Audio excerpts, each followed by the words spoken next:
Vas-y, tu peux y aller. Ok. Donc, le thème d'aujourd'hui, c'est qu'est-ce qui va se passer après l'avenue du Mashiach, donc une fois que Mashiach sera là, à quoi est-ce que le monde va ressembler, toutes les prophéties qu'on a eues, tout le bien, est-ce qu'on va travailler, est-ce qu'on ne va pas travailler, qu'est-ce qui va se passer avec les Goïm, tout un tas de choses dont on va parler. Si on n'a pas le temps d'un seul cours, on fera ça en deux peut-être, Bezrat Hashem. En tout cas, donc, c'est le sujet du cours d'aujourd'hui. Une petite introduction. Ceux qui ont suivi le cours, la série sur Mashiach, ont déjà entendu ça dans le premier cours, mais c'est important de rappeler parce qu'il y a beaucoup de choses qui vont effectivement être liées à cette introduction-là. Il y a parmi tous les textes deux grandes approches, si on peut dire. L'approche minime ou basique est l'approche la plus développée, la plus miraculeuse. La halakha, donc de le Rambam, va prendre l'approche la plus basique, c'est-à-dire qu'il y aura moins de miracles dans notre manière de voir les choses et peut-être moins de changements. L'autre approche, qui est l'approche plus miraculeuse, va dire qu'effectivement, il y aura beaucoup de miracles, beaucoup de changements, le monde va être complètement transformé. Ces deux approches ne sont pas une contradiction, ça va être une approche qui va être d'abord dépendante de la manière dont Mashiach viendra. On avait parlé du fait que la Gemara nous parle de deux possibilités, Zahu ou lo Zahu. Si nous avons le mérite, parce que là, il y aura un processus qui sera beaucoup plus miraculeux. Si lo Zahu, si nous n'avons pas le mérite, il y aura un processus qui sera moins miraculeux et plus une évolution naturelle des choses. Cependant, le Rambam, dans Igret Amitim, nous dit que c'est vrai que dans son livre, le Mishnah Torah, il a parlé d'une approche très très basique, mais ça, c'est parce qu'il ne voulait pas prendre de risques, si on peut dire, au niveau de la halakha. Donc, il n'avait pas voulu prendre des choses qu'on ne sait pas comment ça va se passer et si ça va se passer. Mais clairement et certainement, il y aura beaucoup de miracles qui vont se passer. Mais étant donné qu'on n'a pas une connaissance à 100% de tout ce qui va se passer, le Rambam est resté plutôt austère, simple dans la description de ce qui va se passer. Donc, encore une fois, ce que je vais t'expliquer, il y a certaines choses qu'on ne sait pas encore vraiment à l'avance comment ça va se passer jusqu'à que ça se passe. Une fois que c'est arrivé, on pourra regarder les textes. Effectivement, c'est comme ça que ça s'est passé. Et il y a d'autres choses dont nous savons déjà. La première chose, c'est que l'Agma nous dit dans le nom de Shmuel, Olam kiminago Noé. Donc, une fois que Mashiach arrive, le monde continue de manière naturelle.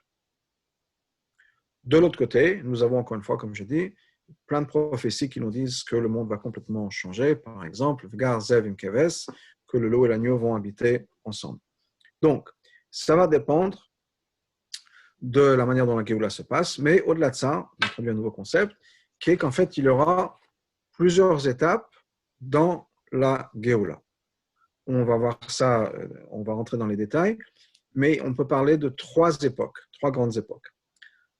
La première époque, qui va être divisée en deux, c'est Yemat HaMashiach, l'époque de Mashiach. Dans l'époque de Mashiach, il y aura deux stages. Il y aura certainement une évolution, mais il y aura au moins deux stages, qui sont la première partie, et ensuite une deuxième partie qui va nous ramener à la troisième étape dont je parlais. La troisième étape, c'est le 7e millénaire, c'est-à-dire à partir de l'an 6000. Et là, le monde sera complètement différent de ce qu'on connaît maintenant. Mais avant l'an 6000, qui sera donc notre dernière partie, nous avons déjà l'époque de Triat Ametim, la résurrection des morts, et avant ça, une époque de Mashiach qui sera plus ou moins normale par rapport à ce que nous connaissons. Combien de temps va chaque étape prendre? Il y a des différentes opinions, on verra comment ça se passe, mais rentrons donc dans les détails.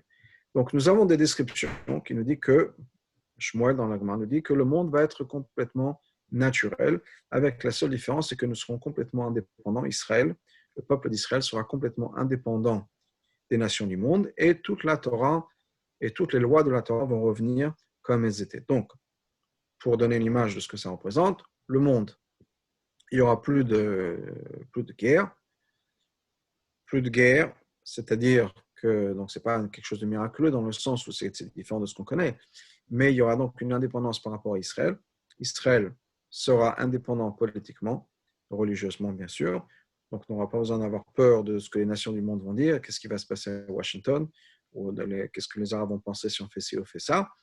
Donc il y aura une indépendance par rapport au peuple d'Israël dans le pays d'Israël, sur la terre d'Israël, et un gouvernement qui sera rebasé sur la Torah avec la construction du Beth Amikdash, le Sanhedrin qui va revenir, un roi, donc la royauté qui va revenir, et toutes les lois seront basées sur les lois de la Torah qui vont revenir tout entières. Maintenant, si on rentre un peu plus dans les détails, on va comprendre que c'est déjà quand même un monde qui sera très différent du monde que nous connaissons. Et ça parce que, au moins à cette première étape, le monde revient à un monde qui était plus ou moins naturel avant la faute de Adam et Ève, c'est-à-dire un monde du paradis. Donc, le monde du paradis, il n'y avait pas de mal qui s'était passé à ce moment-là.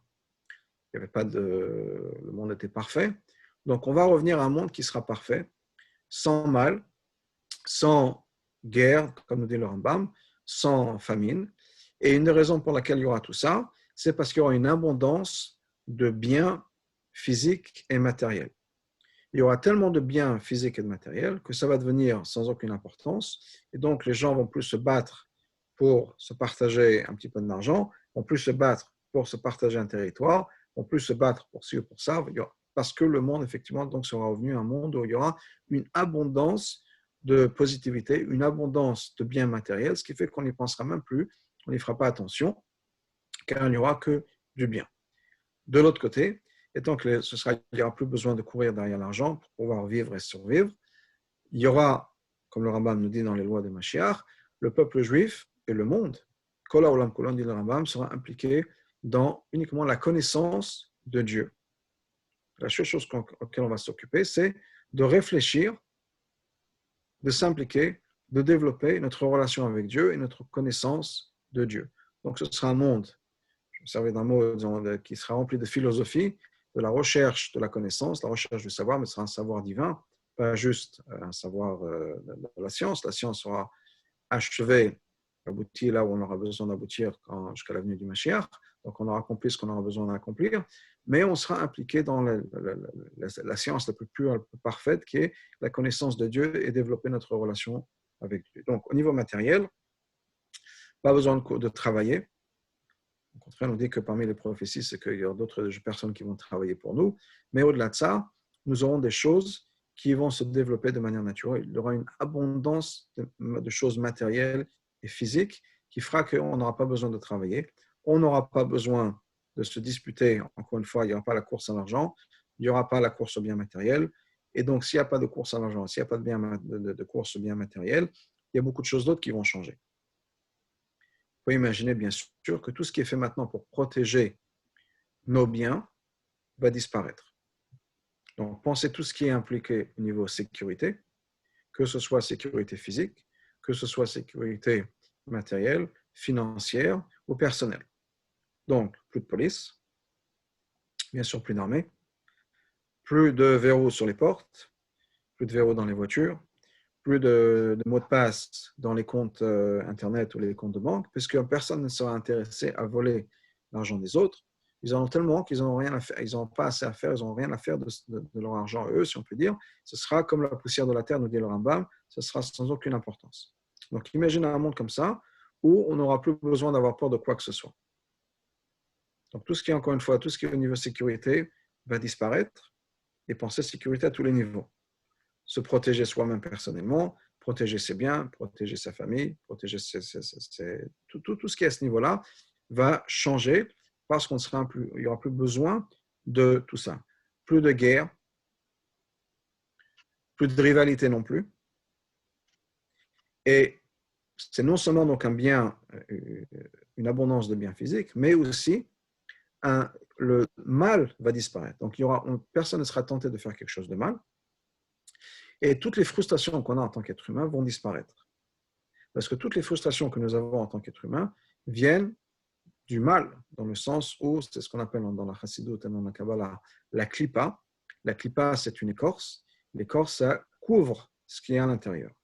Donc, en fait, on va couvrir la réalité essentielle des choses parce qu'on sera focusé sur le côté superficiel des choses, mais tout ça, ça va disparaître. La superficialité des choses, qu'est-ce qu'on appelle le mal, notre mal personnel, nos besoins personnels qui dépassent la vérité, mais qui sont juste parce que je suis égoïste d'une certaine manière ou bien égocentrique, tout ça va disparaître. Donc, tout ce qui est négatif va disparaître. Donc, dans le mot du Rambam, plus de jalousie, plus de compétition, plus de concurrence, plus de guerre. Donc, ça veut dire que nos problèmes personnels à nous vont aussi disparaître. Problèmes personnels, c'est-à-dire toutes nos frustrations, tous nos malentendus, toutes les disputes qu'il puisse y avoir entre personnes, tout nos traumatismes, si on peut dire, qui va se passer, les problèmes qu'on a eu dans notre enfance, les disputes qu'on a avec nos frères et sœurs, les disputes qu'on puisse avoir entre enfants et parents, entre parents et enfants, les disputes qu'il peut y avoir au travail, tout ça va disparaître. Avec tout ça, c'est bien sûr un autre côté de la société, si on peut dire, qui va changer, c'est tout ce qui est là pour réparer des problèmes. Donc, il y a le côté thérapie des choses, thérapie de couple, thérapie de personne, thérapie de famille, tout ça, ça va disparaître. Tout ce genre de problèmes vont disparaître. On ne sera pas intéressé à notre bien personnel, on sera intéressé à l'autre. Un grand Rav, un Gadol, qui disait une fois que la majeure partie des problèmes qui existent entre les gens, des disputes, ce n'est pas parce qu'ils ont tort, mais c'est parce que chacun est occupé avec la mitzvah de l'autre. C'est-à-dire, il donnait l'exemple de quelqu'un qui empruntait de l'argent, disons que Reuven empruntait de l'argent à Shimon. Maintenant, le temps passe et Reuven ne paye pas, ne rembourse pas la dette. Et Shimon vient le voir en disant, écoute, Reuven, s'il te plaît, c'est l'heure de payer, etc. Et Reuven, il dit, tu sais quoi, tu n'as pas le droit de mettre la pression. Il y a un halakha dans la Torah, tu ne peux pas mettre la pression. Et donc, ils vont voir le Bedin pour ça. Et chacun dit son argument. Reuven qui dit, tu n'as pas le droit de mettre la pression. Et Shimon qui dit, mais tu n'as pas le droit de ne pas me rembourser. Alors, on disait, ils ont tous les deux raison. Mais si Shimon s'occupait de ne pas mettre la pression, et Reuven s'occupait de rembourser, il n'y aura plus de problème. Et bien, c'est exactement ce qui va se passer, entre autres, à l'époque de Mashiach. Chacun se occupera de sa mitzvah, de sa relation. Personne ne pensera à l'autre. Il essaiera d'éviter la responsabilité. Donc, encore une fois, tout ce qui est au niveau gérer les frictions va disparaître. Donc, on n'a pas de problème à l'intérieur d'un couple, on n'a pas de problème entre amis, on n'a pas de problème à l'intérieur de la famille, il n'y aura pas de disputes. Tout ça, ce sont des choses qui viennent parce qu'on est égocentrique, on est un peu basé sur soi-même, tourné autour de soi-même, mais tout ça va disparaître au moment de la venue du Mashiach. Donc, on va parler d'un monde où on va au moins revenir à une période où il n'y aura plus de mal. Le mal est venu à cause de la faute du Etz Hadat, de l'arbre de la connaissance qui était donc fait par Adam et Ève. Ça avait sa raison, mais maintenant, à l'époque de Mashiach, une fois qu'on a accompli le travail qu'on a à accomplir, le mal n'a plus sa raison d'être et donc il va disparaître. Donc tout ce qui est au niveau mal disparaît et on revient à un monde qui est le monde du Gan Eden de Adam et Ève, bien sûr meilleur parce qu'on ne va pas juste retourner à zéro, ça ne sert à rien d'avoir passé tout ça juste pour revenir au même point qu'on était au départ. Donc le monde de Mashiach sera encore plus élevé que le monde du Gan Eden, mais remontons au moins à ce niveau-là, on est dans le monde du paradis de Adam et Ève au Gan Eden avant la faute. On est toujours dans un monde naturel. C'est-à-dire que le paradis, Adam et Ève, était un paradis sur Terre avec des êtres humains sur Terre. Donc on revient à un monde matériel, ce n'est pas un monde qui est différent du monde que la création. C'est comme le monde a créé Dieu. À cette époque, à l'époque d'Adam et Ève au paradis, le loup et l'agneau ne se dévoraient pas. Donc il n'y avait pas de mal qui se passait. La faute n'existait pas jusqu'au moment où il y a eu la faute. Donc le mal qui existait, il avait bien sa place, et sa place est déterminée, mais encore une fois, à l'époque de Mashiach, ce sera fini. Pas de dispute, pas besoin de travailler, puisque le travail, ça fait partie des malédictions que Adam et Ève ont reçues après avoir mangé de l'arbre de la connaissance. Donc on remonte à un monde où on n'a plus besoin de travailler pour se nourrir et pour vivre. Un monde où le climat sera parfait, puisqu'au paradis, le climat était parfait, et un monde où il n'y a pas de négativité, il n'y a que du bien, que des bonnes choses, et le monde presque parfait. Au moment du Gan Eden, il n'était pas encore parfait parce qu'il y a encore avait la faute et le serpent, etc. Mais on remonte à un monde où effectivement, on est presque parfait, sans aucun aspect négatif de tout ce qui va se passer, une abondance de biens positifs. Et les deux sont liés. Donc, étant donné qu'il y a une abondance de biens positifs, il y a beaucoup de mal qui va disparaître. Étant donné qu'il y a du mal qui va disparaître, il y aura aussi une abondance de biens positifs. Donc tout ça est lié, ça revient à la même idée, qui est que donc, le monde sera parfait, on aura parfait un monde, et après toutes les années d'exil, on n'aura plus besoin de retrouver toutes les difficultés qu'on a eues. Tout ça s'est passé derrière nous, et tout ça, donc, ça va être fini. Ça, c'est une première période où on revient à un monde qui va être le monde du Gan Eden, avec tout ce que ça peut impliquer. Une deuxième période aura un monde miraculeux, où des choses vont changer par rapport à ce qui était au Gan Eden. Par exemple, 2 points qu'on va trouver, des choses qui n'existaient pas encore au Gan Eden, c'est que la Gemara nous dit qu'à l'époque de Mashiach, les arbres qui sont des arbres qui ne sont pas des arbres qui portent des fruits vont donner des fruits. Donc ça, c'est un changement de la nature. Que donc ces arbres-là qui vont donner des fruits. Donc, il n'y aura rien qui ne sera infertile dans le sens, il n'y a rien qui va donner, qui ne donnera pas, qui n'offrira pas quelque chose au monde. On a dit que des vêtements vont pousser sur les arbres.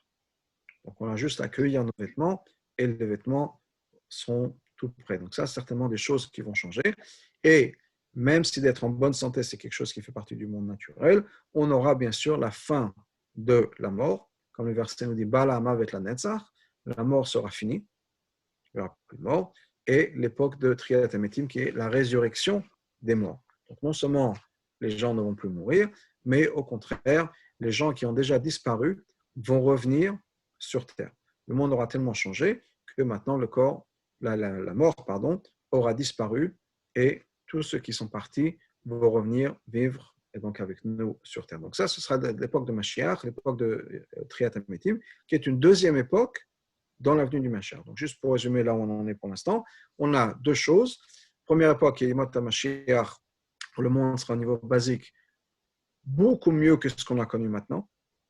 Un monde presque parfait, mais le monde tel qu'on le connaît, mais encore une fois, parfait, sans guerre, sans mal, sans concurrence, sans mensonge, etc., etc. Une indépendance politique et religieuse par rapport au peuple d'Israël. Et ensuite, une deuxième époque qui sera un monde complètement miraculeux où les vêtements vont pousser sur les arbres, résurrection des morts, etc. Ça, c'est les 2 premières époques. La troisième époque, et là, c'est déjà quelque chose d'un peu plus flou par rapport au texte que nous avons, est le 7e millénaire. La Gemara nous dit que le monde a été créé, donc un 6 jours avec le 7e jour étant Shabbat, et que c'est la maquette du monde, de l'histoire du monde. C'est-à-dire que, comme nous disons dans les Teilim, qui Elef Shanim Benecha ki Yom Etmol ki Yavor, pour Dieu 1000 ans, pour 1000 ans, c'est comme pour Dieu un jour. Donc quand Dieu a créé le monde en 6 jours, le 7e jour c'est Shabbat, bien, et la même chose, le monde a été créé pour 6000 ans, nous sommes maintenant en 5780, et le 7e jour, c'est-à-dire à partir de l'an 6000, ce sera quelque chose qui sera différent, c'est l'époque de Mashiach, c'est le 7e millénaire. Alors l'Agma nous dit que ce 7e millénaire sera Charouv, c'est le mot de l'Agma, l'Agma dans Sanhedrin. Charouv, littéralement, ça veut dire un monde qui est détruit. Et les commentaires se posent la question à savoir exactement qu'est-ce qui va se passer, qu'est-ce que ça veut dire un monde qui va être détruit. Une opinion qui est dans la minorité nous dit qu'effectivement le monde sera détruit, le monde s'arrête, si on peut dire, l'histoire va s'arrêter, l'an 6000, le monde tel qu'on connaît disparaît, c'est la fin, il y aura une époque d'un monde qu'on ne connaît pas du tout, et après, on ne sait pas ce qui va se passer. Mais la majeure partie des commentaires comprennent ça de manière différente. Il revient donc au parallèle qu'on avait fait avec Shabbat en disant que le 7e millénaire, c'est comme Shabbat par rapport au jour de la semaine. Et quand l'Agma nous dit que le monde sera Chaouv, détruit, ça veut dire que le monde tel qu'on le connaît cessera d'exister. Donc on a un monde qui est complètement différent de ce qu'on connaît. On n'a pas vraiment de concept de ce que ça va représenter. Comme encore une fois, on peut comparer ça à Shabbat par rapport au jour de la semaine, qui est un monde où on est dans une vie complètement supérieure, un monde où on ne cuisine pas, si on peut dire, on ne s'occupe pas de nos besoins physiques et matériels, tout ça, ça a été fait avant. Donc, qu'est-ce que ça veut dire? Comment retransmettre ça par rapport à l'avenir du monde de Mashiach? C'est compliqué. Est-ce que nous serons encore des entités physiques? Est-ce que nous serons uniquement des âmes ou bien spirituelles? Pour répondre à cette question, l'idée, c'est qu'effectivement, notre corps sera un corps physique. Comment est-ce que le physique sera à ce moment-là? On ne sait pas vraiment. Mais ce sera encore une fois qu'un monde positif, de la même manière qu'il y a Shabbat par rapport au jour de la semaine, qui est une expérience complètement différente, mais pas nécessairement une expérience qui a besoin de nous faire peur. Au contraire, il n'y aura que des choses qui seront positives et que du bien. Donc, mais c'est, encore une fois, on n'a pas vraiment les mots, le concept, pour pouvoir imaginer ce que le monde va représenter à cette époque-là. Et donc, ça, c'est la troisième époque par rapport à l'avenue de Mashiach. Donc, nous avons ces 3 époques. Première époque, Yimot HaMashiach, où le monde est plus ou moins naturel, mais sans mal, et donc tout ce qui est impliqué par le mal. Une deuxième époque, et Mashiach, où le monde sera complètement surnaturel, miraculeux, résurrection des morts, et le 7e millénaire, l'époque de sa dernière époque, où les choses sont un peu compliquées. Est-ce que nous avons des questions pour l'instant? Ok, alors je vais continuer et on laisse encore une autre chose, quelques minutes à la fin pour des questions. Alors, certains points particuliers sur lesquels on se pose pas mal de questions et auxquels on va essayer de répondre. Encore une fois, j'espère qu'on aura le temps de tout faire. Et donc, passons, on va revenir aux deux premières étapes, aux époques, puisqu'encore une fois, le 7e millénaire, on ne sait pas exactement comment ça va se passer, et juste passer sur des choses dont on nous parle. Donc, comme je disais, la Gemara nous dit que la terre d'Israël, il y aura des fruits où les arbres vont produire des vêtements, les arbres vont produire d'ailleurs des mets tout près. On aura le blé qui sera aussi haut que les palmiers et que chaque grain de blé sera énorme, ça sera comme des pastèques si on peut dire, et donc plein de choses qui sont extraordinaires. Et l'idée, c'est effectivement, c'est qu'il y aura tellement de biens matériels que on n'aura plus besoin de se disputer sur de poser des questions sur d'avoir des problèmes, etc. Pourquoi avoir ce bien matériel? Quel est le but de cette abondance matérielle? On trouve dans les commentaires plusieurs raisons. Une est que c'est pour nous éviter d'avoir des problèmes, donc on n'aura plus besoin de s'inquiéter, de savoir qu'est-ce qu'on va manger, est-ce qu'il y aura assez à manger, est-ce qu'on va souffrir, etc. Donc Dieu nous donne une abondance de biens physiques pour qu'on puisse se focaliser sur ce qui est important sans avoir besoin de s'inquiéter. Mais une autre approche qui est un peu plus profonde, qui est qu'en fait, ce n'est pas juste parce que le matériel est là pour nous éviter d'avoir des soucis, de s'inquiéter, mais c'est parce que ça fait partie des révélations de l'avenue du Mashiach. Un exemple que nous avons eu de ça, c'est au moment de la traversée de la mer Rouge. On dit que les sages nous disent qu'au moment de la traversée de la mer Rouge, quand le peuple juif a traversé la mer Rouge, il y a eu des arbres qui ont poussé et qui ont donné des fruits, et les enfants ont donné à manger aux oiseaux ces fruits-là. Maintenant, c'est quelque chose qui s'est passé en quelques minutes, ou quelques heures peut-être au maximum, avoir des arbres qui poussent et qui donnent des fruits, qui est quelque chose qui normalement prend des années et des années, ben, au moment de la traversée de la mer Rouge, ça s'est fait en quelques heures. Et les commentaires nous expliquent pourquoi ça s'est passé. Parce que le moment de la traversée de la mer Rouge, c'était un peu une approche de l'avenue de Mashiach, et donc on a eu déjà ces révélations de l'avenue du Mashiach. À l'époque de Mashiach, tout potentiel va être révélé. Dans la mer Rouge, il y avait certainement des graines qui sont tombées au fur et à mesure des années, déposées par des oiseaux ou autres, et la graine, c'est un potentiel. Une graine d'un arbre, c'est le potentiel d'un arbre qui va pousser, et l'arbre va donner ensuite des fruits. Étant donné que c'était une expérience de l'époque de Mashiach, une expérience où tout ce qui est en potentiel va être développé, ben automatiquement, ce potentiel d'un arbre a été développé très rapidement, et le potentiel de l'arbre qui est de donner des fruits a été développé rapidement. Ben c'est ce qui va se passer à l'époque de Mashiach, où le monde sera transformé, et le monde va déjà être un monde où le potentiel de chaque chose sera révélé.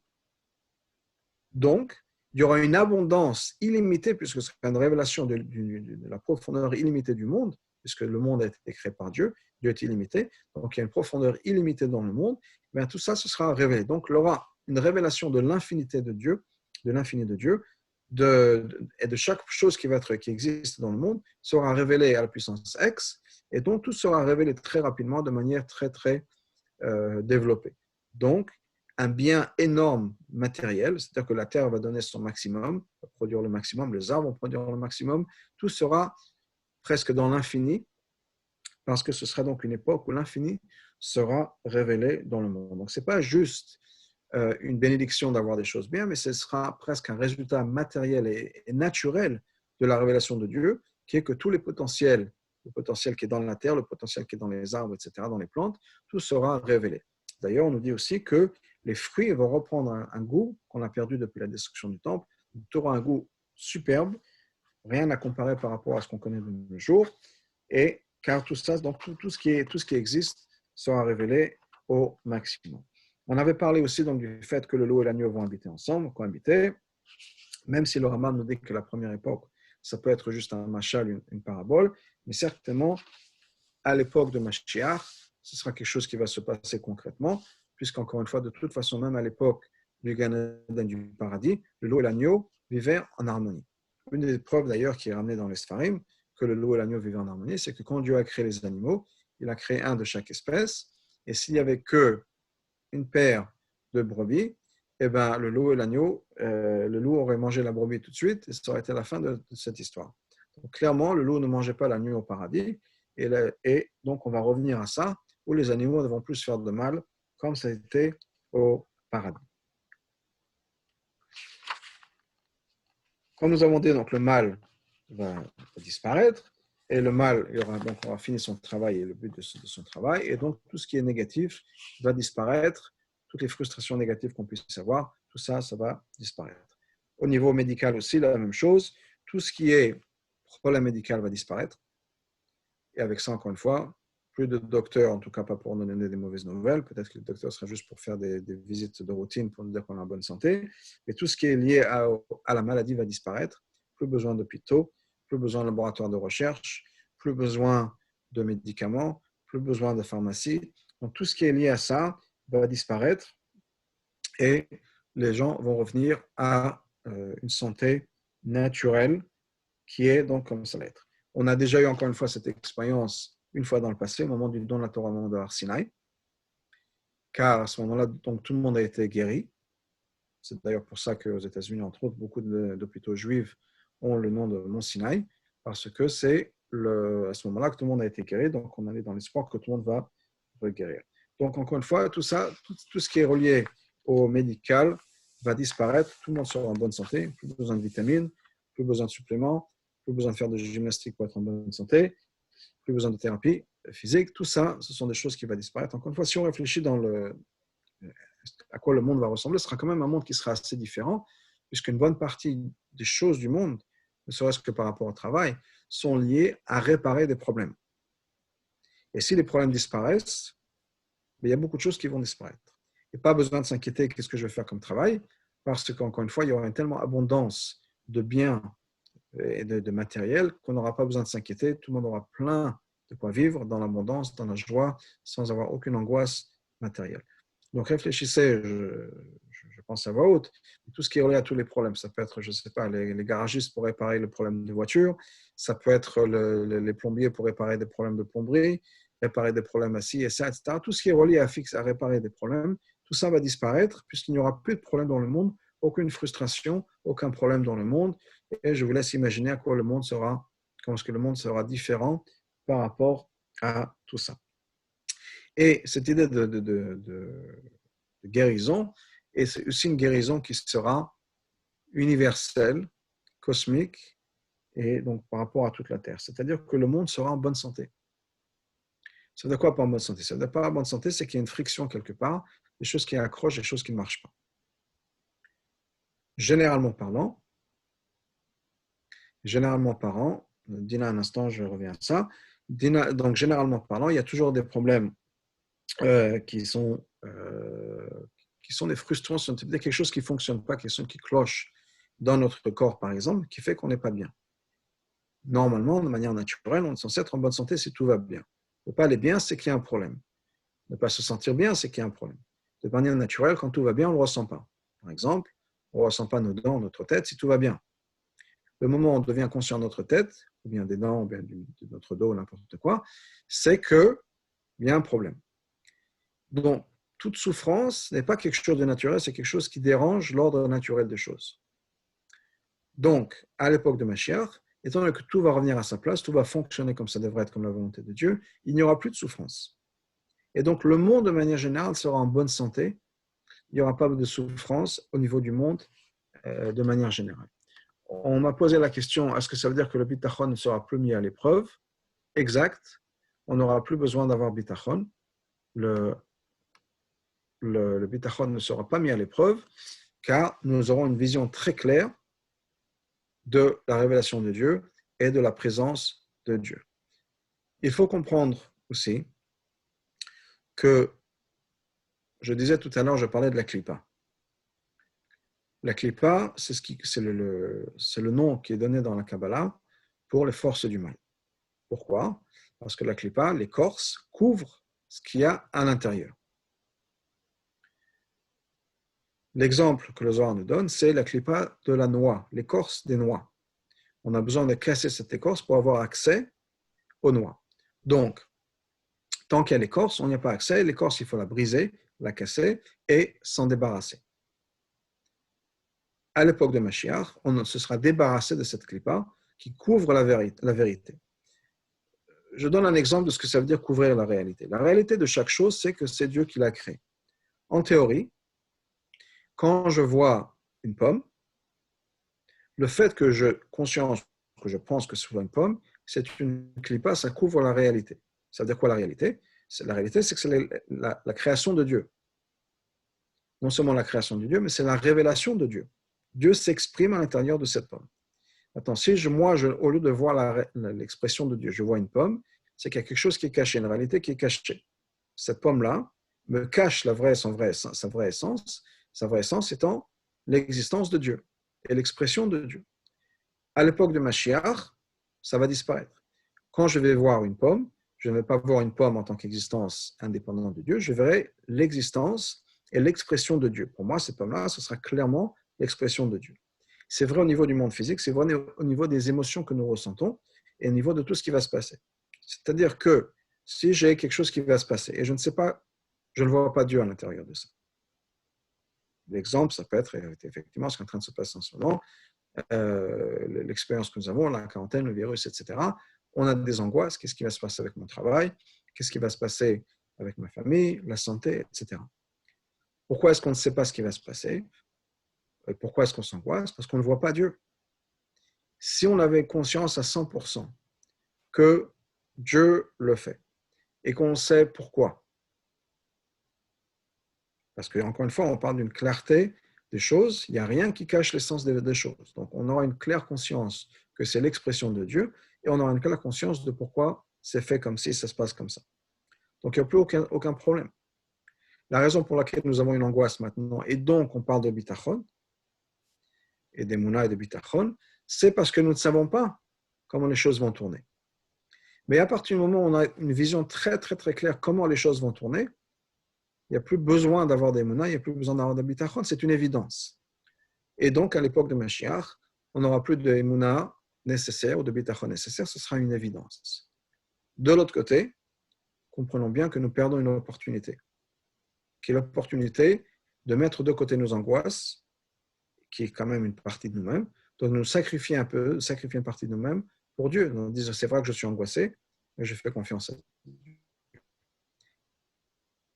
Ça, c'est quelque chose qui va disparaître à l'époque de Mashiach. Donc, on a maintenant, dans les secondes qui sont encore là d'exil où Mashiach n'est pas encore là, nous avons la chance de faire des efforts pour Dieu, alors qu'après l'avenue du Mashiach, ce sera une évidence, on ne pourra plus faire d'efforts. D'ailleurs, nos sages me disent, les maîtres d'Al-Chassidut me disent qu'à l'époque de Mashiach, on va regretter de certaine manière les jours de Galout parce qu'on ne pourra plus faire de mitzvot. On pourra toujours faire les mitzvot. Mais l'effort qui est investi dans les mitzvot va disparaître parce que ce sera une évidence. Donc, on n'aura plus de sacrifice. Je m'avance un peu quelque chose dont je voulais discuter un peu plus tard, mais on va le faire maintenant, qui est une transformation qui va exister dans le monde. Je disais qu'au moment de Matan Torah, et tout le moment de la sortie d'Égypte, il y a des choses qui sont passées miraculeuses, qui étaient un peu un aperçu, un avant-goût de l'avenue du Mashiach. Mais nous avons autre chose qui s'est passé à l'époque de Shavuot, à l'époque de Matan Torah, et qui va se reproduire une fois que Mashiach est là. La Torah nous dit que le peuple a vu les voix. Les voix, c'est le tonnerre qui était là, le chauffard, etc. Et on dit que le peuple a vu les voix. Alors, les sages, bien sûr, s'interprètent dans la Gemara. Alors, qu'est-ce que ça veut dire d'avoir vu les voix? On ne voit pas les voix, on les entend. Et les sages me disent que ça veut dire quoi? Que Ro'im est Anishma. On a vu à ce moment-là les choses auxquelles on entendait d'habitude. Et on a entendu les choses qu'on voit d'habitude. Ça veut dire quoi? Quelle est la différence entre voir et entendre? Voir, ce sont les choses qui, pour nous, sont évidentes. Comme on veut prouver quelque chose, on dit, ben, moi, je l'ai vu moi-même, de mes propres yeux. Quand il y a quelque chose qui, pour nous, est évident, on parle de le voir. Quand on entend quelque chose, C'est une évidence, mais pas la même. C'est pour ça que des fois, on a entendu des nouvelles, on a entendu quelque chose, on peut dire oui, peut-être que non. On peut être convaincu jusqu'à qu'on ait quelqu'un d'autre qui nous raconte quelque chose d'autre. Les choses qu'on entend sont des choses qui sont moins évidentes. Pour nous, qu'est-ce qui est évident dans ce monde-là? Le monde matériel autour de nous est évident. Quelles sont les choses pour lesquelles on entend Dieu? On n'a jamais vu Dieu. On en entend parler. On a des cours, on est la Torah, on nous a raconté depuis qu'on est petit que Dieu existe, que Dieu a créé le monde, etc. Mais Dieu, on ne l'a jamais vu. Donc, pour simplifier ce que je disais, voir, c'est les choses du monde, c'est le matériel du monde. Entendre, c'est le divin. D'habitude, on voit le matériel et on entend le divin. On entend parler de Dieu, mais en Dieu, on ne l'a jamais vu. Donc, c'est moins une évidence que les choses du monde. Généralement parlant, pour la majeure partie de nous, on a des soucis matériels, quel que soit le problème, on se fait du souci, on s'inquiète pour certaines choses.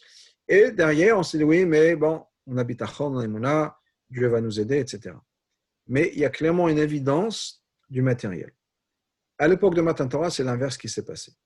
Ils ont vu les voies, c'est-à-dire les choses qu'on entend d'habitude, le divin, Dieu, ils l'ont vu, c'était évident pour eux.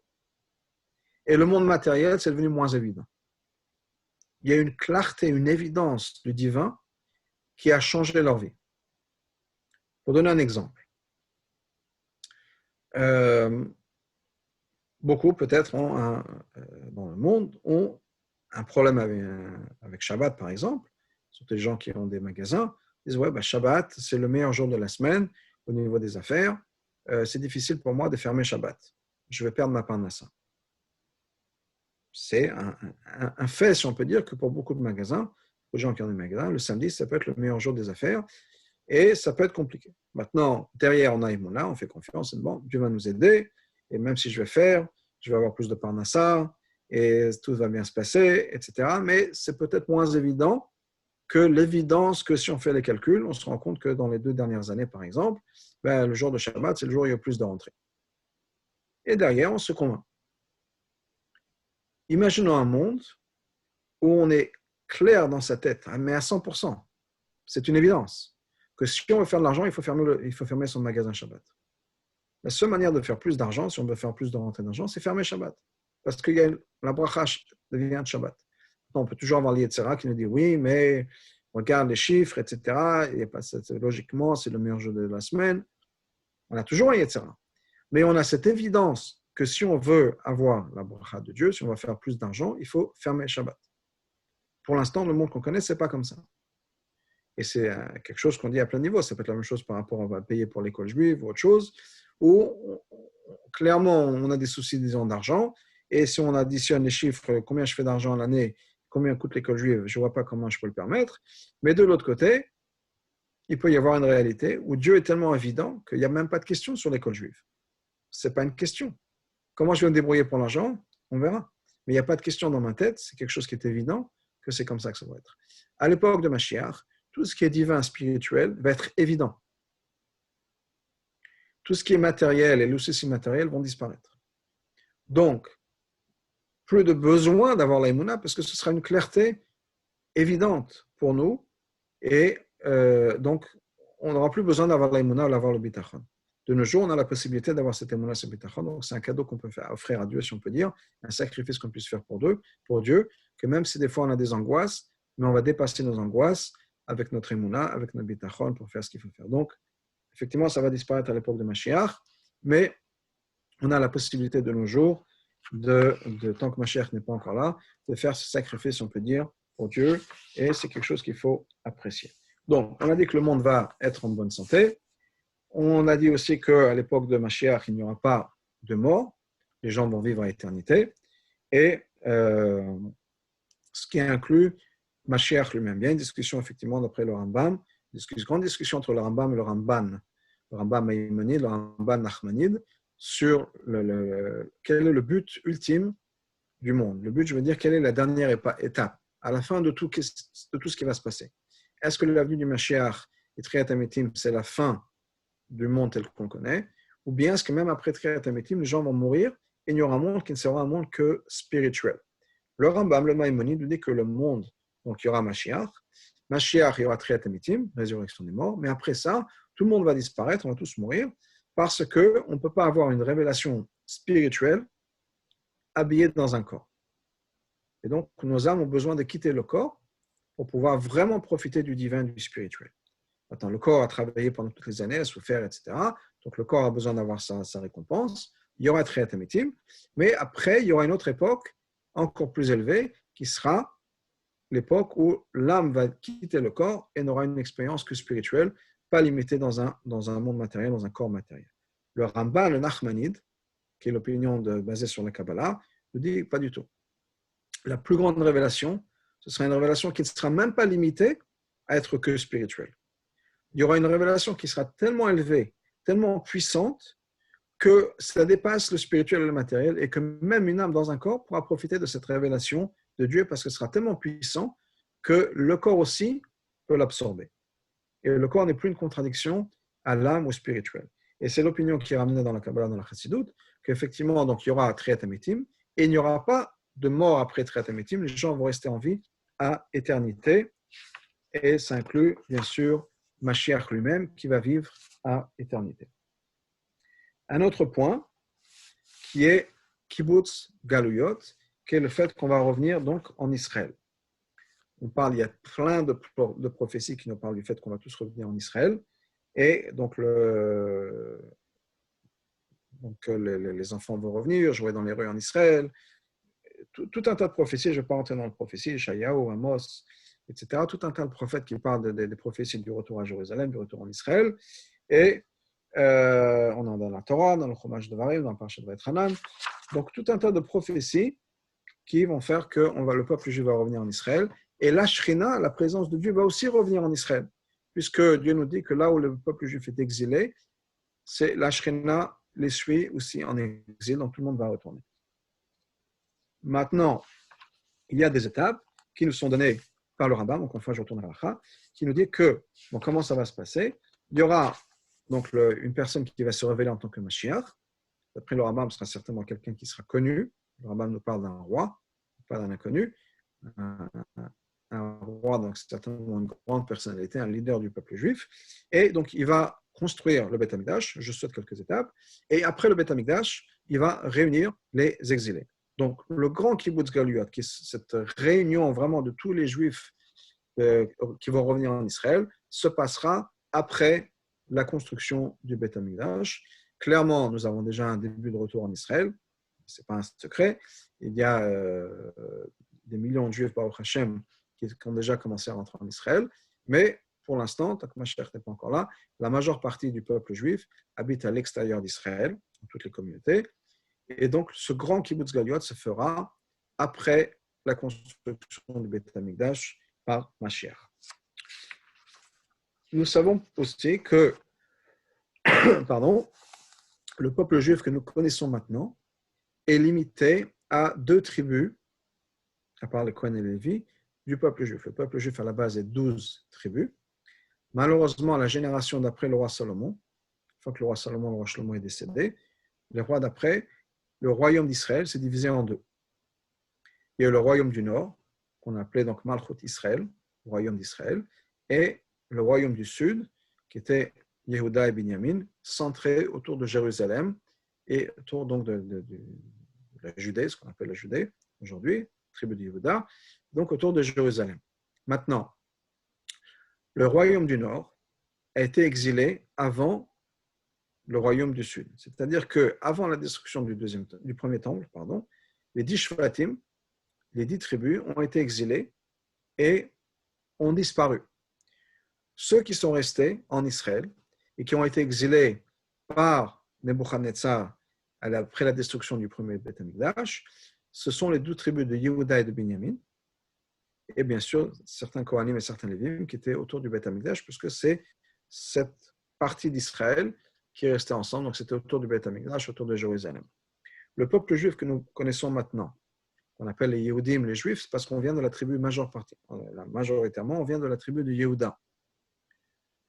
Et les 10 tribus, pour l'instant, ont disparu, on ne sait pas où elles sont ou qui elles sont.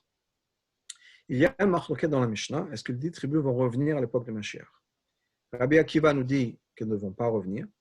Rabbi Eliezer nous dit qu'elles vont revenir. On n'a pas vraiment de décision de clarté sur ça. Ça fait partie des choses, comme le rabbin nous dit, qu'on verra comment ça va se passer. Une fois que Mashiach sera là, on verra exactement comment ça va se passer. Je dois préciser que le rabbin nous dit ça en particulier pour la guerre de Gog et Magog. Le rabbin nous dit qu'on n'est pas exactement clair ce que ça veut dire que c'est l'histoire de Gog et Magog. Comment ça va se passer, si ça va se passer, qu'est-ce que ça représente. On n'a pas une clarté. Et je sais que beaucoup de gens s'inquiètent par rapport à cette guerre de Gog et Magog. Est-ce que ça veut dire qu'avant la venue du Mashiach, il y aura une grande guerre, etc. La majeure partie des Gdolim ont dit que la Deuxième Guerre mondiale, si la guerre de Gog et Magog était nécessaire, la Deuxième Guerre mondiale était certainement cette guerre de Gog et Magog et qu'on n'a pas besoin de s'inquiéter pour d'autres choses. Donc, clairement, il n'y aura pas besoin d'avoir une autre guerre, Dieu préserve. Encore une fois, c'est d'après les opinions qu'il y aurait vraiment une guerre physique. D'autres opinions disent que c'est une guerre spirituelle. Les avis ne sont pas encore clairs. Et comme le rabbin nous dit, on ne sait pas exactement comment ça va être jusqu'à que ça se passe. Et là, on pourra regarder en arrière en disant effectivement, voilà comment ça s'est passé, voilà les descriptions qu'on a dans les prophètes, et voilà ce qui s'est passé. Donc ça, c'est par rapport au retour de ces 10 tribus. Est-ce qu'elles vont revenir ou pas? Est-ce qu'elles vont revenir ou pas? On a une question ici. Si être métine, pourquoi est-ce qu'il y a une discussion si les tribus ne reviennent pas? Ok. Il ne s'agit pas d'une question de trait métine nécessairement, parce que il y a certainement des descendants de ces 10 tribus-là qui sont toujours en vie. Donc, ce n'est pas nécessairement relié aux morts. C'est une discussion, est-ce qu'ils ont été perdus du peuple juif ou pas? C'est relié au fait qu'ils ont perdu, si on peut dire, leur attachement au peuple juif tel qu'on connaît, ou pas. Et donc, s'ils sont vraiment perdus pour le peuple juif, ils ne reviendront pas. S'ils ne sont pas 100% perdus pour le peuple juif, ils reviendront et seront réunis avec le peuple juif. Encore une fois, c'est quelque chose qui est un peu flou par rapport à ça, qui est flou dans le sens où quel est leur statut jusqu'à aujourd'hui. Et on a des avis et des discussions différentes par rapport à ce qu'ils existent encore. Est-ce qu'ils sont cachés derrière cette montagne avec la rivière de Saint-Matthieu? Est-ce que maintenant, il y en a qui disent que c'est certaines tribus, comme par exemple les tribus d'Afrique ou d'Inde, qui font partie de ces 10 tribus, et on voit qu'elles sont plus ou moins en train de revenir. Est-ce que ces 10 tribus sont restées fidèles à Allah ou pas? On ne sait pas. Donc, même si on dit par exemple que c'est une tribu africaine ou des tribus indiennes, avec des noms qu'on attache, etc., est-ce qu'à travers les années, étant donné qu'elles ont été exilées, est-ce qu'elles sont restées en contact avec le monde de la Torah? Et est-ce qu'elles ont été suivies la halakha? Ou bien non? Est-ce qu'elles ont été détachées de la Torah et sans attache à la Torah, au fur et à mesure des générations, elles ont perdu le lien avec la halakha? Ce qui fait qu'il est très possible que même s'il y a des gens qui sont descendants de ces 10 tribus, ils seraient malheureusement peut-être plus juifs au niveau de la halakha, parce qu'ils n'ont pas fait attention à certaines choses qui se sont transmises, etc., et qui fait qu'on a des problèmes. Un des exemples, et ce n'est même pas relié aux 10 tribus, il y a en Espagne et au Portugal des villages ou des gens qui ne se savent pas comme juifs, mais qui ont toujours cette coutume que, par exemple, le vendredi soir, on allume une bougie à l'intérieur d'une armoire. Clairement, c'est quelque chose qui venait, une tradition des maranes, de ces gens qui ont été forcés de se convertir à l'époque de l'Inquisition, mais qui se sont convertis, en tout cas qui ont fait semblant de se convertir peut-être, mais qui ont toujours essayé de faire le maximum de mitzvot qu'ils puissent faire, et qui donc ont gardé la tradition, par exemple, d'allumer les bougies de Shabbat, mais pour pas qu'on découvre qu'ils étaient juifs, ils allumaient les bougies de Shabbat à l'intérieur d'une armoire pour pas qu'on le voie. Maintenant, si de nos jours on a une famille qui a cette tradition, pour une raison ou une autre, d'allumer les bougies de Shabbat, d'allumer des bougies vendredi soir dans une armoire, ça ne veut pas dire qu'on peut les considérer comme juifs, point final. Parce que cette tradition-là n'est pas une évidence suffisante au niveau de l'halakha pour dire oui, effectivement, ils sont juifs et on les accepte les bras ouverts. Parce qu'il est très possible que la tradition soit passée avec effectivement des juifs, mais pour une raison ou une autre, monsieur a dû se marier avec une femme qui n'était pas juive. Il aura peut-être lui demandé de continuer la tradition que sa mère faisait, mais à partir de ce moment-là, toute la lignée n'est plus juive, parce que la mère n'était pas juive. Donc, ce n'est pas si simple que ça, que même si on va les retrouver, ils sont encore juifs. Ça ne veut pas dire que oui, ça ne veut pas dire que non, ça veut dire que c'est compliqué. et ça veut dire encore une fois qu'on n'a pas de clarté exactement comment ça va se passer jusqu'à la venue de Mashiach. Il nous reste encore quelques minutes.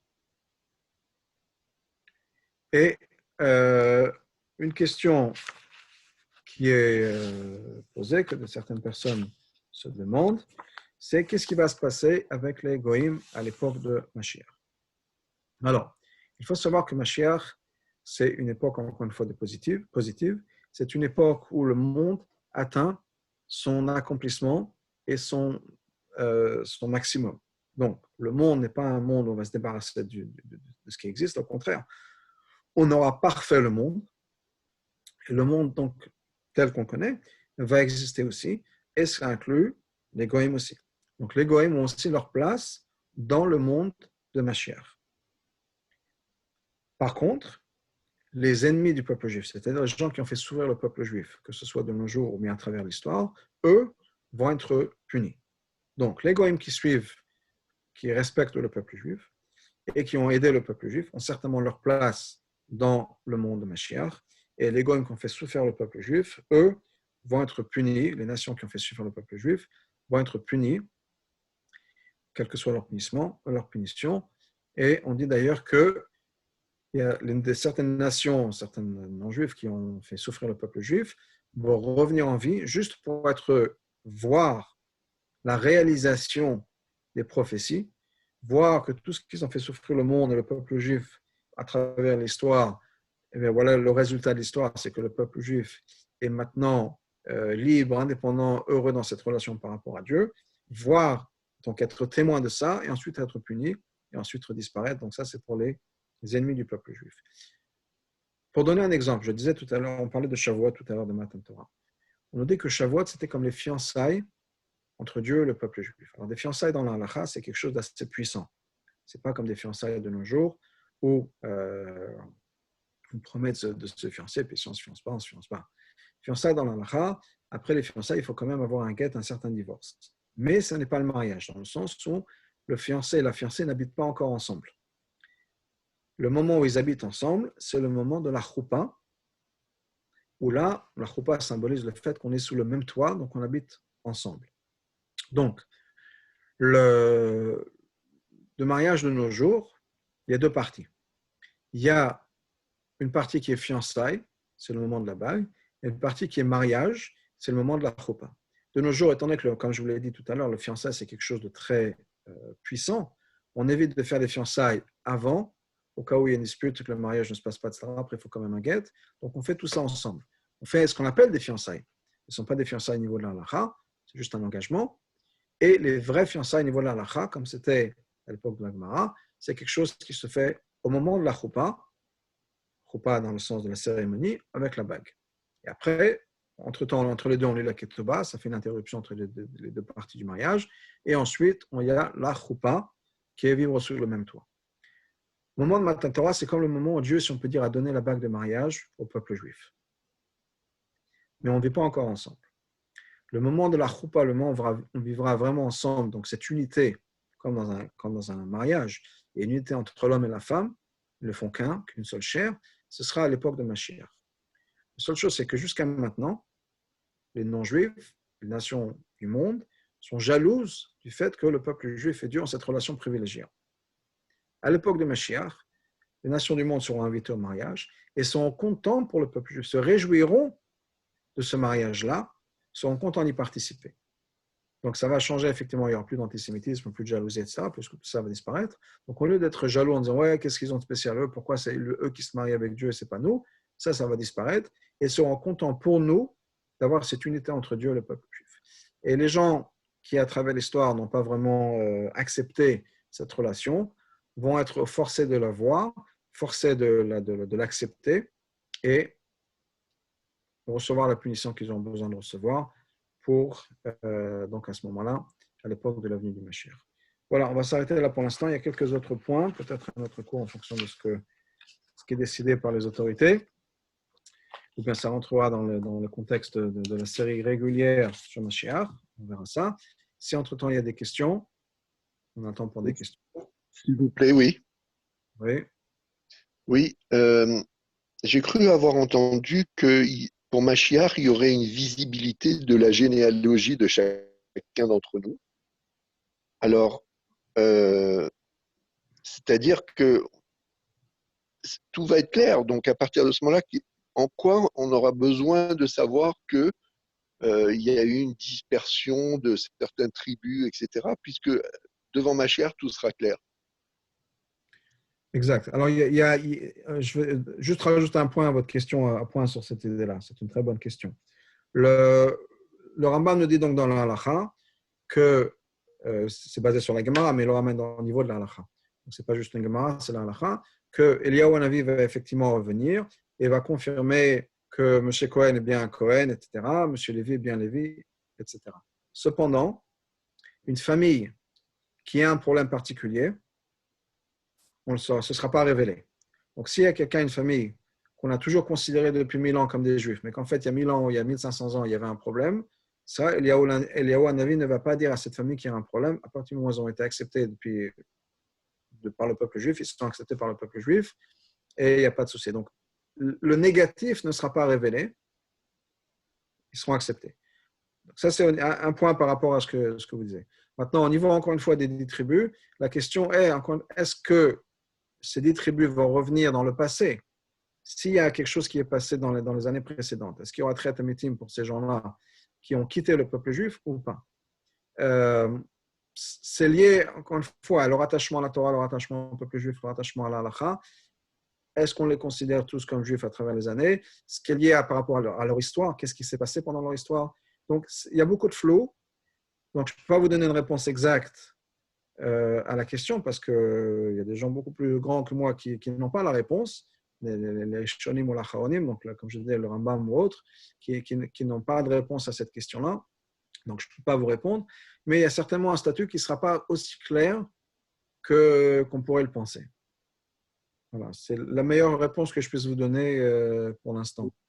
C'est-à-dire que, si j'entends bien, vous pensez que être juif, c'est être attaché à la pratique de Torah et des mitzvot, c'est ça? Non, mais être juif, c'est être juif. Dans le sens, il faut que sa maman soit juive ou bien convertie d'après la halakha. Tant qu'on est juif, qu'on pratiquant, pas pratiquant, ça ne change rien. Tant qu'on a gardé cette chaîne par rapport à ça. Donc, si quelqu'un est juif, mais qu'il est né d'une mère juive ou bien d'une mère convertie, ou bien lui-même s'est converti. Donc, Et que, c'est valable pour chacun d'entre nous. absolument, Ok. absolument. C'est- Mais encore une fois, là, il y a un groupe. On parle d'un groupe en particulier. Donc, c'est vrai que c'est valable pour chacun d'entre nous. Encore une fois, avec ce que le Rambam nous dit, que quand une famille est acceptée dans le peuple juif, même s'il y a quelque chose de pas très cacha qui s'est passé à travers l'histoire, mais qu'il y a quelque chose, mais que on fait partie du peuple juif, on ne sera pas, je vais dire dénoncé, pas dénoncé, mais découvert, ou on restera toujours dans le peuple juif. De l'autre côté, si quelqu'un si quelqu'un n'est pas juif au niveau de la halakha, par rapport à ce qui s'est passé, ils ne vont peut-être pas revenir. Donc, encore une fois, c'est flou. Donc, je ne peux pas vous donner une réponse précise. Je peux essayer de réfléchir un peu plus au sujet, de regarder un peu plus, mais clairement, ce n'est pas clair. Et donc, il ne s'agit pas encore une fois de l'observance. Combien de mitzvot on fait? Un juif, c'est un juif. On n'est pas plus ou moins juif par rapport au nombre de mitzvot qu'on fait, mais il faut qu'on soit juif. Donc, soit une conversion d'après la halakha, soit une maman qui est juive. Merci. D'accord. Alors, une autre question. Je vais vous dire un mot de plus sur le mérite d'aujourd'hui.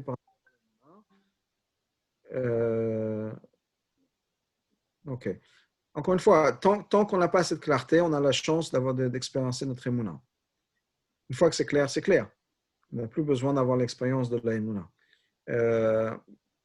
Donc, il ne s'agit pas de question d'échec. Si on n'a pas fait ce qu'il fallait faire, on n'a pas fait ce qu'il fallait faire. Il y a pas on n'est pas parfait. Dieu nous a créés avec nos problèmes. Dieu a créé le monde tel qu'il est avec ses problèmes et ses angoisses et ses questions. On est comme ça. À part les tzadikim, pour les autres, pour nous, on a besoin de travailler sur sa émouna, de travailler sur son bitachon. Mais chaque effort qu'on fait est un effort qui a de la valeur. je ne vais pas entrer dans la discussion sur ça maintenant, mais de manière générale, le bien s'accumule, le mal ne s'accumule pas. Pourquoi? Parce que le mal, c'est une absence de bien. Donc, on ne peut pas additionner les zéros. Additionner les zéros, on reste toujours à zéro. Qu'on ait un zéro, qu'on ait un million de zéros, c'est toujours un zéro. Par contre, chaque bonne action qu'on fait s'accumule à notre crédit. Donc, à chaque fois qu'on a cette expérience d'émouna, de bitachon, c'est vrai pour les mitzvot aussi, à chaque fois qu'on fait un effort pour Dieu, on a gagné quelque chose. Et je veux dire même plus. On peut faire des mitzvot, on peut faire l'émouna, et on va tenir le temps que ça va tenir. Par exemple, on peut avoir l'émouna, et on a l'émouna pendant une demi-heure, on a l'émouna pendant une semaine, on a l'émouna pendant un mois, puis à un moment, on craque.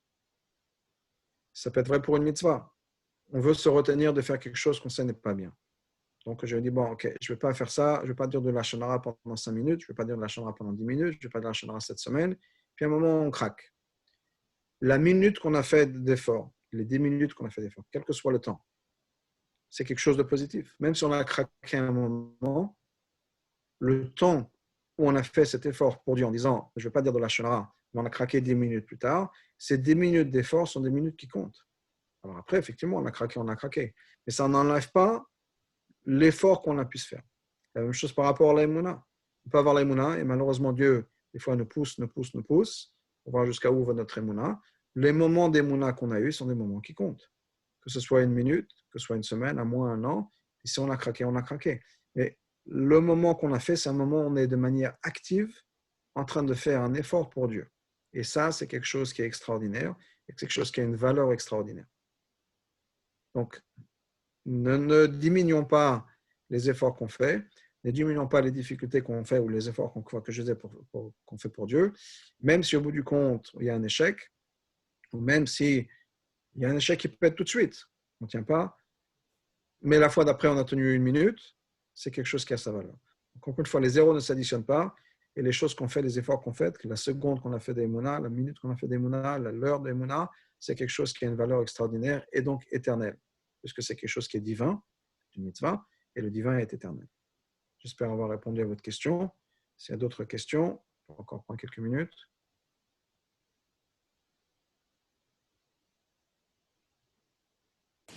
A priori, c'est bon. A priori, c'est bon. OK, merci beaucoup. Merci beaucoup, Israël. Magnifique. Chodesh Tov u'Mevorach. Jeudi, il n'y aura pas parce que c'est fête. C'est Shavuot jeudi. Oui, moi, j'ai cours mardi, non? Oui, c'est mardi, toi. Exact. Pas de problème. Ça marche alors Okay. mardi si Dieu veut. Ouais, au revoir, mardi. Bonne chose.